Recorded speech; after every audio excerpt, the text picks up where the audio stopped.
Well, howdy there, Internet people. It's Bo again. So, today we are going to talk about the U.S. House of Representatives, particularly Republicans in the House, Merrick Garland, the vote, what all of this is about, and where it is likely to go from here. Because there's a lot of social media talk about this that probably needs some context. Okay, so first, what is all of this about? Recordings of Biden talking to the DOJ. That's what it's about. For whatever reason, House Republicans want those recordings. My guess is they believe something is embarrassing on them. Now, they want those recordings. The thing is, the Department of Justice is part of the executive branch. And the conversation was literally with the executive.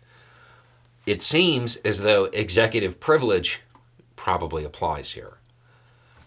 So there's that. There's the separation of powers issue. DOJ is saying that the House Republicans never established a legislative purpose to have a need to have these.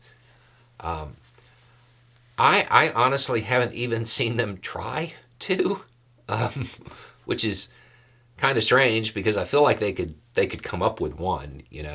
But I haven't really seen that presented in any way, which they would need to get through the separation of powers, the executive privilege, all of that. DOJ also has an issue due to privacy concerns in saying that if it was to get politicized and publicized, it might dissuade people in the future from talking to them. I get that from DOJ's standpoint. I understand what's being said there. I don't know that that's a sound legal argument, but I understand what's being said. Now, under normal circumstances, this probably wouldn't come up. But given the hyper politicized nature of everything, I understand what's being said. So, that's what's going on. The House Republicans, they wanted these recordings. They asked DOJ for them. DOJ gave them these reasons and said no. Therefore, the House took a vote to hold Merrick Garland in contempt for not turning over the audio. Okay. The vote was on party lines, no surprise.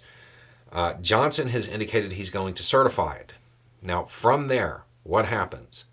And this is where it gets interesting. It goes to the U.S. Attorney there, who I think is actually required to show it to a grand jury. The thing is, when the U.S. Attorney is putting this together, they're going to get legal opinions about it. The legal opinions will come from DOJ. And they will be the same legal opinions that led Garland to say no. So it seems unlikely that it's going to get beyond that point. But even if the grand jury was to move ahead, DOJ still has kind of the final determination over prosecution. As a quick reminder, Merrick Garland, the person this is about, is the head of the DOJ. Now, I do not believe it would actually get that far.